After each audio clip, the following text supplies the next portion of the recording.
before we get started into the nuts and bolts of regulation, I wanted to just take a moment to have our panelists kind of talk about their experience. So these folks have been working in the Bitcoin space for quite some time, and I wanted to just make sure you had a sense of their background. So Emmanuel, can you kind of give us an overview of your background, and then over to Senator.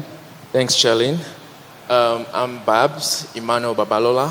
I first bought Bitcoin in 2016 and went all in since then. Today, I'm a builder and educator. Spent a lot of my time, bringing more people into Bitcoin. So far, I think we've done around 600,000 people. Just partnerships and collaboration with local communities across the continent, and just bringing people into the ecosystem. As a builder, I've worked on peer-to-peer systems across the continent, the likes of your Binance P2P that you use today, and CashLink and Bundle, as you know it. So yeah, great to be here. Very good. Senator? All right, thank you. My name is Senator Iheyen. If you're wondering if that's a political title, it's not. It's my first name. I am the lead partner at Infusion Lawyers, a law firm I set up back in 2017 to be able to advise innovators across the emerging technology space. I head the blockchain and virtual asset service group of the law firm, and since then I've had the opportunity to work with a lot of innovators, but local and global players in this space. I am a former president of the Nigeria Blockchain Association, called Stakeholders in Blockchain Technology Association of Nigeria, and I currently am the legal officer for the Bitcoin blockchain community in Nigeria. Thank you. Very good. Okay, so if you ask anyone about Bitcoin regulation in Nigeria, in Africa, the answer is it depends, because there's a wide range of what's happening with regards to regulation in every country. So if we could start off, Senator, can you give us a sense of the key regulatory frameworks that exist across Africa? Very interesting question.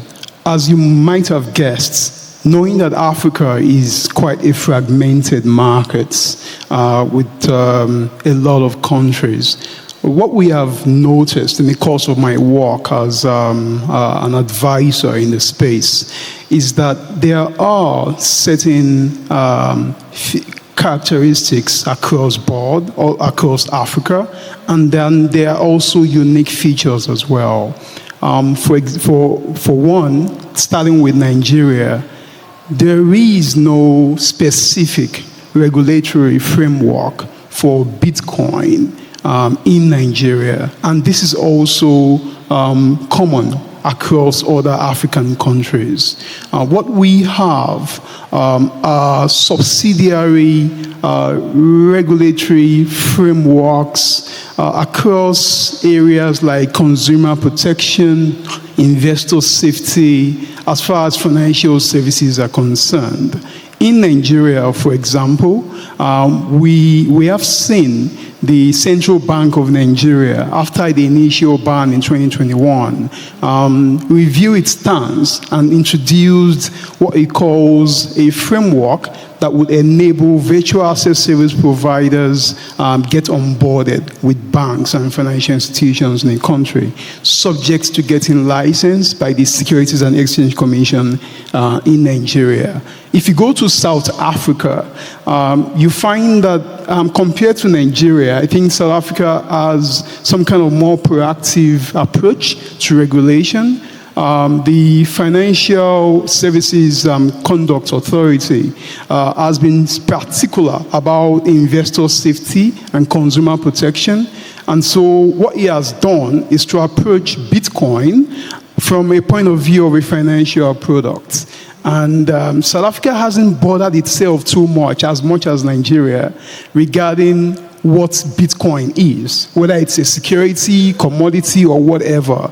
South Africa, the Financial Services Conduct Authority has left that question to the individual regulators, such as the central bank, as well as other players in that space. Coming to places like Ethiopia, again, there are no specific regulatory frameworks, but it's been interesting seeing the role that a body like the Ethiopian Investments Holdings have been playing. They sort of are taking a business approach to this, and so there is, as I'm aware, some kind of investment program for Bitcoin miners in Ethiopia. And I see that Bitcoin miners have taken advantage of that, and also perhaps the relatively cheap access to electricity or power, to set up in that regard. In Kenya, I have to say this. Kenya, the approach of regulators in Kenya has been greatly informed by this prevalence of scams, Ponzi schemes that really have nothing to do with crypto. As the initial, former speaker was saying, it's not really Bitcoin scam, but being that these guys use Bitcoin as one of the means of payments, then Bitcoin gets involved. And so Kenya, especially the Central Bank of Kenya, has been pretty restrictive regarding Bitcoin in the country, taking more of a consumer protection approach in that regard. I'm aware that legislators are looking at this area, and very soon they will introduce some kind of framework in this regard. So this is how it's been across Africa. Maybe I should mention one North African country, right? Egypt, for instance. Egypt, Tunisia, Algeria, mention them. There are no specific regulatory frameworks. We've seen a lot of fear around central banks thinking that Bitcoin might, make central banks lose control of monetary policy and financial stability, which are concerns across the globe as well. So basically, no frameworks in that regard as well. Very good. And I think what I'm hearing is that there's a wide range of government stances on Bitcoin. So we have, on the far end, we have some governments that are very supportive. And then on the other end, you have governments that are super restrictive. I'd like to spend some time talking about the key factors that drive those stances on Bitcoin. Emmanuel, want to start? Yeah, happy to. So the key factors that I would say drive the current sentiments, like across continents, are mostly around capital controls. As you would know, most African countries have a similar trait, which is, over time, the currency devaluation issue just, happens across board.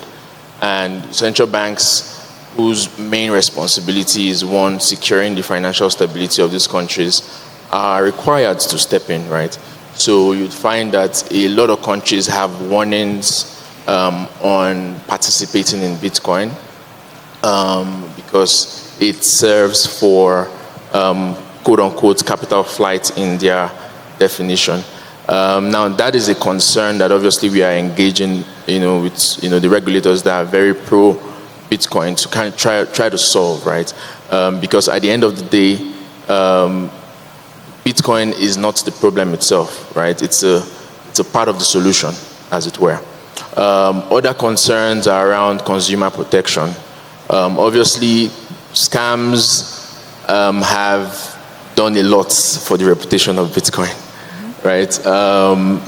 Though bad at the beginning, but I think by and large today, a lot of people are more savvy of what this technology really is. It wasn't as easy as this before. Before it was so bad. But today, because of education, a lot of people are now more aware of what crypto is, what Bitcoin is, how to identify scams, how to identify fraudsters, how not to send your money to someone you just met on Telegram, right? So there are a bunch of scams that led to a lot of warnings as well on, especially from the Securities and Exchange Commissions across board, in terms of, saying, oh, this platform is a scam platform, or this platform is not protecting its customers, right? So those are some of the concerns. And then obviously, because of how technical it is, people find it difficult to, get in. And I know there's been a lot of work across the continent by, builders who are, driving scalable solutions that can help onboard more and more people. Those are some of the concerns that have affected success factors so far. Very good. Senator? Yes, if I may just add to that, across most African countries and economies is the issue around inflation, right? As well as remittances. In places like Nigeria, Ghana, perhaps even Kenya, there have been issues or concerns around the effects or potential effects of Bitcoin adoption on the value of the local currencies. In Nigeria, for instance, we have seen regulators, including the Central Bank of Nigeria, take certain actions based on what they believe is the possible influence, whether true or false, of Bitcoin on the local currency, the Naira. So there have been allegations up to the courts in Nigeria regarding some kind of monetary policy manipulation, money laundering, terrorism financing, and the rest of that. Yeah, it really cuts across Africa, and it affects adoption, as it were. And while we're on that point, you talked about the certain actions that the Nigerian government has taken. I'd love to have you just share a few of those actions. These are things that some folks might be aware of, but the Nigerian government has been very specific in terms of the steps that they've taken to curb the use of Bitcoin. Senator? Yes, thank you very much. That global news you got in 2021 yes. about Nigeria banning Bitcoin and other, currencies in Nigeria.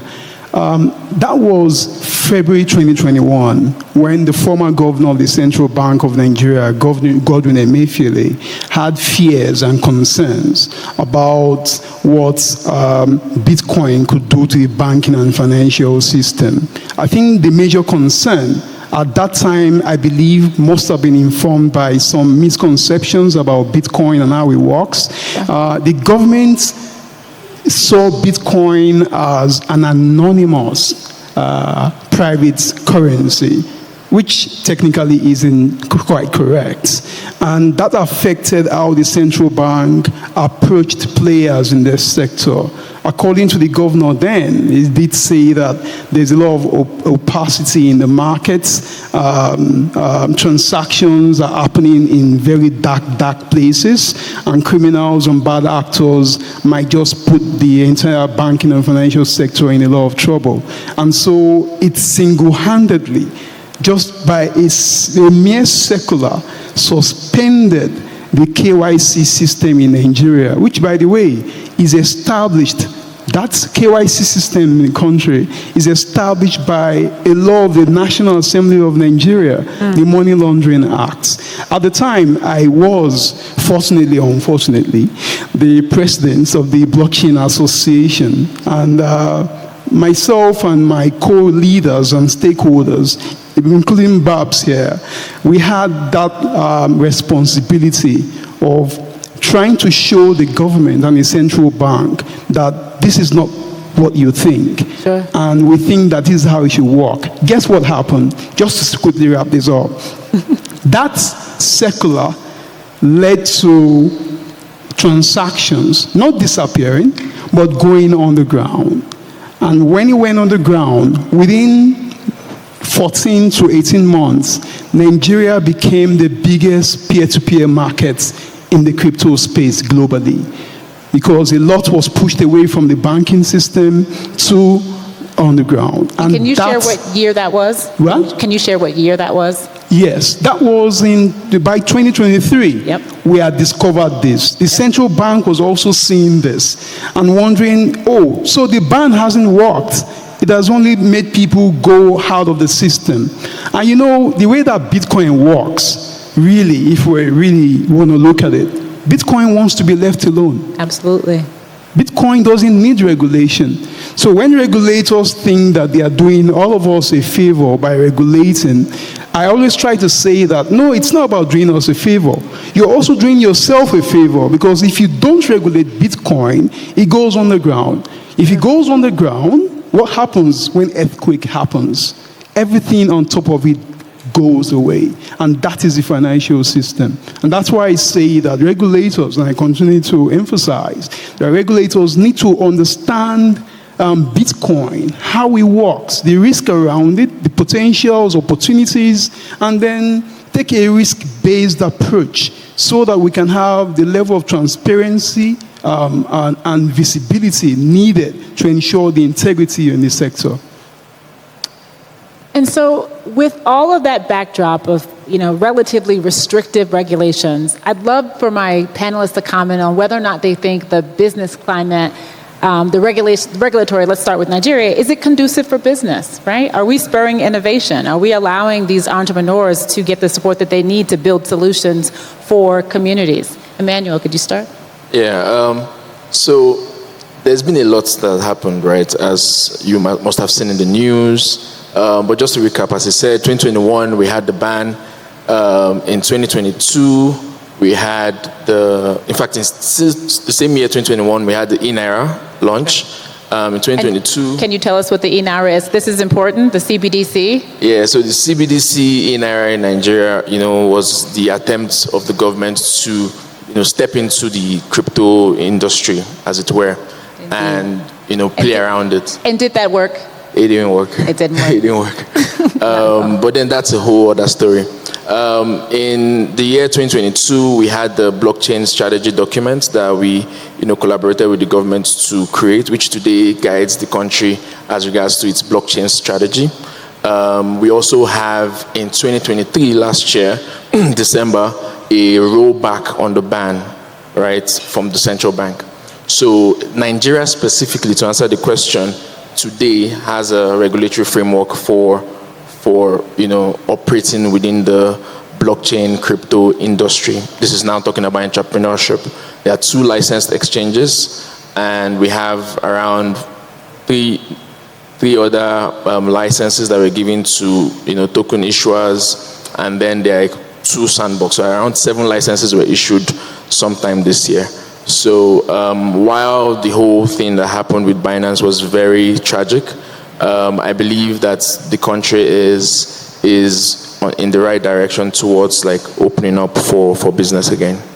Very good. Any comment on business climate? Yes, it's really interesting how things are evolving in African markets as far as Bitcoin adoption and regulation is concerned. So away from the early 2018, 2019, 2020, 2021, when most of the central banks appear to be attending the same meetings, issuing circulars and warning people about Bitcoin adoption and all that stuff. What we are seeing now is there has been relatively a more informed approach. In Nigeria, for instance, the new governor under the new administration, as Babs has pointed out, had to review the entire thing and introduce a framework that brings virtual asset service providers on board. That incubation program that Babs also talked about has really brought some level of trust and confidence back into the markets.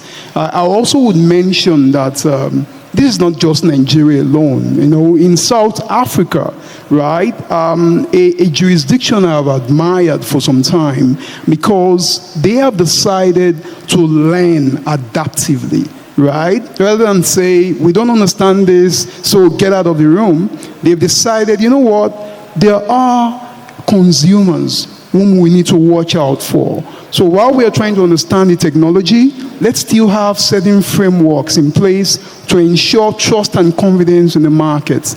And so that's what the Financial Services Conduct Authority is doing in South Africa.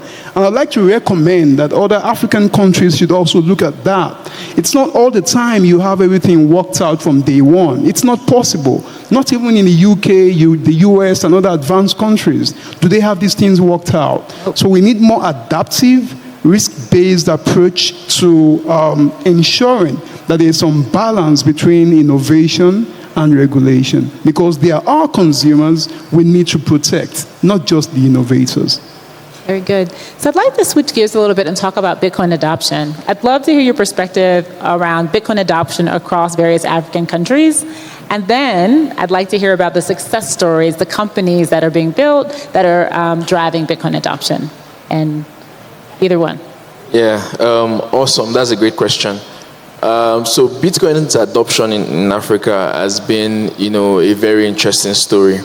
I've always been one of the biggest believers in Africa and the fact that Bitcoin has the most use cases here, right? From cross-border payments to remittances, these are key use cases that across the continent has made Bitcoin thrive, right? And one of the things you'd find from country to country is that we have more and more people trying to send money home who now can do that at a fraction of the cost and at a fraction of the time. You have more and more, because just generally, just as a Nigerian, for instance, I need around 30 visas to visit all of Africa. Did you say 30? Yeah, 30 visas. To visit every African country? Huh? To visit nearly every African country? Yeah, to visit nearly Africa. I visited maybe half, but you need that much visas to go. And then let's say you have a French passport, you could do that without any visas for most of the countries. So Africa as a continent amongst Africans is very fragmented, right? So it's so difficult to send money from Kenya to Malawi, for instance, right? How do you even get started? So Bitcoin solves that in a very simple way. And you find a lot of builders. You have guys like Otani Pay, you have guys like Treasurer, you have guys that are building amazing products, right? At Bundle, we grew to over 1 million users before we were acquired. And literally, all we're doing was just helping people send money easily. I think the biggest use case you find for Bitcoin is that in Africa specifically, it has helped Africans connect, right? That's one. Now, two is obviously with the inflation I mentioned earlier, right? African currencies are devaluing, and obviously that is something that is making Africans poorer. So a lot of people have found that Bitcoin as an asset helps to hedge against that, right? And you can't really stop it, right? People want to save money in a way that, in 5 years, at least it will retain the value it was today at the barest minimum, right? So those are kind of main use cases that has helped crypto. It's not about trading in the markets, it's not about futures, even though there's still a lot of people doing those kind of stuff. But just the core of daily living, sending money and taking care of your family. There are people that back then when play to earn was a thing, we had students who were literally earning $20 a day just playing games. And till today, I think it still happens, right? So we've seen Bitcoin take a lot of young people out of poverty in Africa, right? And I think that success story is something that should be talked about a lot more.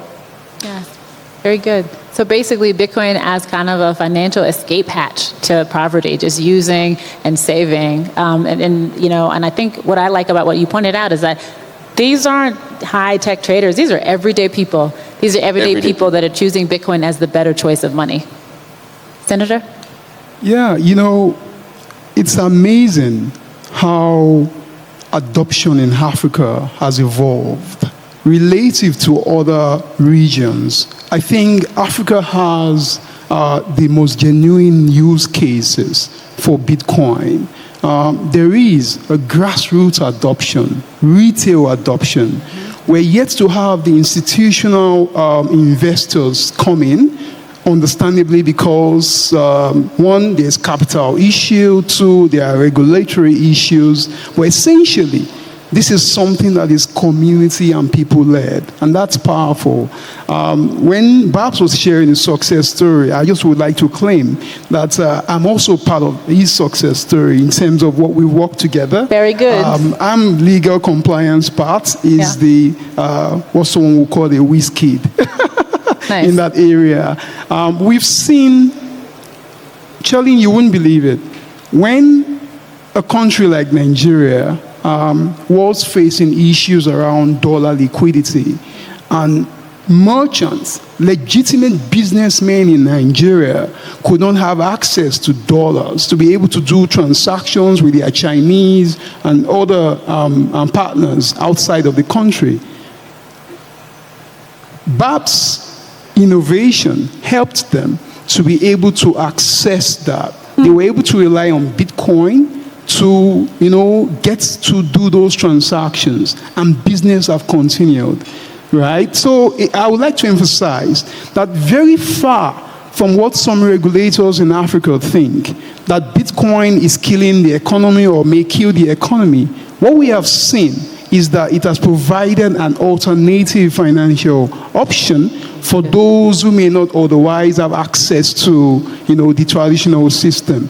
And we have to stop that idea of saying, you read from a regulator, and the regulator tells you that the reason why we're not in your space is because it's not regulated. Right. Like, are you serious?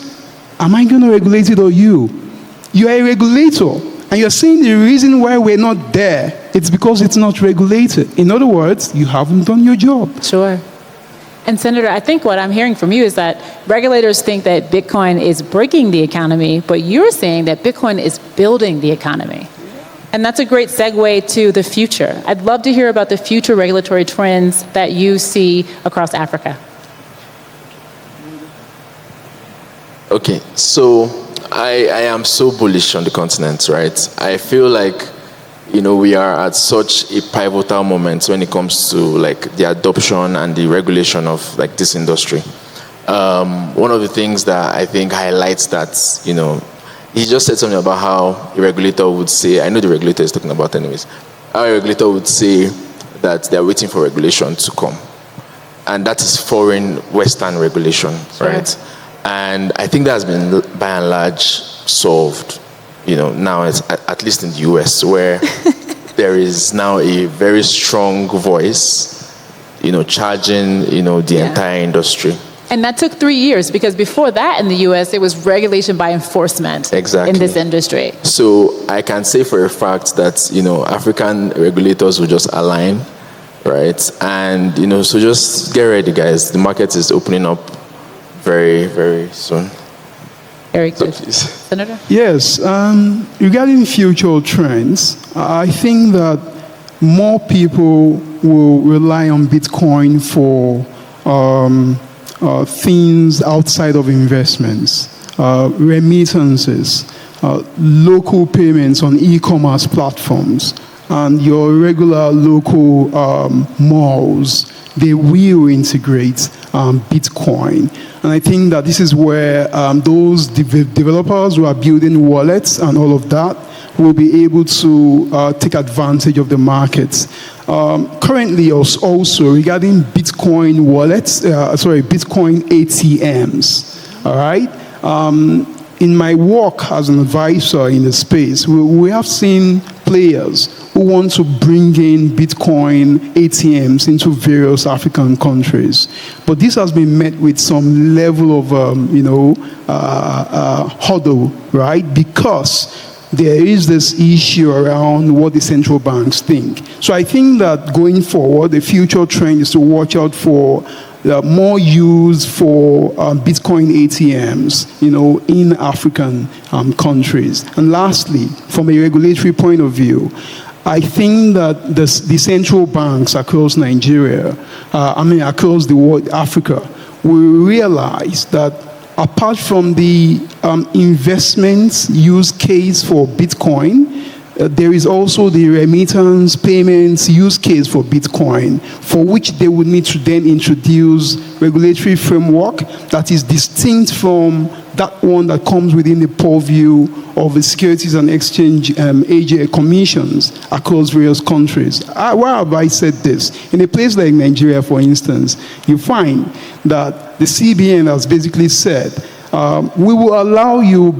do business with our banks. You can open accounts, but please go get a license from the SEC first. There is a problem with that.